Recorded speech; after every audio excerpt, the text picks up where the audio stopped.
इस वीडियो में हम अल्सरेटिव कोलाइटिस के डाइट प्लान को समझेंगे और अल्सरेटिव कोलाइटिस क्या है, कैसे होता है और इसके लक्षण क्या हैं, ये तो ऑलरेडी आप जानते ही होंगे। लेकिन इन सबसे इम्पॉर्टेंट है ये जानना कि आपको क्या डाइट का सिलेक्शन करना। आप अगर ये समझते हैं कि एक ऑटो इम्यून डिजीज़ है और ऑटो इम्यून डिजीज़ पे आपका मेंटल स्टेट का बहुत बड़ा रोल है, ये बहुत इजीली ट्रिगर कर देता है इस बीमारी को। तो आप पहले तो इसे मेंटेन करने के लिए अपने इमोशनल स्टेट, मेंटल हेल्थ को अच्छे से बनाए रखिए। अच्छा सा लाइफ जियो, योगा, सुबह खुली हवा में वॉक करना, अच्छे लोगों से जिनसे आपकी बनती है, खुशहाल रहना, अच्छी ज़िंदगी जीना, ठीक है। एक ये पार्ट है जो मेंटल हेल्थ है। और डाइट की जब हम बात करें तो इस केस में जितने भी आप नेचुरल फॉर्म में चीज़ों को लेंगे, जैसे कि हर तरह का वेजिटेबल हो गया, सलाड्स हो गए, फ्रूट्स हो गए, आप अनाज ले सकते हैं, दाल ले सकते हैं, ये आपको बहुत हेल्प करेगा।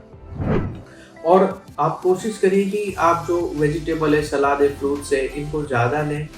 लेकिन एक चीज़ आप हमेशा ध्यान रखें, उसे पेट भर के नहीं खाएं, थोड़ा थोड़ा करके आप 4 से 5 बार में उसको खाना है।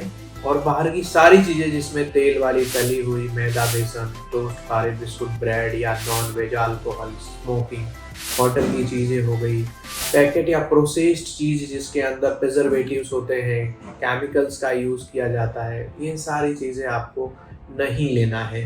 कुछ केसेस में दही और छाछ जैसी चीज़ों से पेशेंट को कोई तकलीफ नहीं होता है, तो हम लोग अलाउ करते हैं कि हाँ ले सकते हैं, बट मिल्क प्रोडक्ट को हम फॉर टाइमिंग स्टॉप कर देते हैं।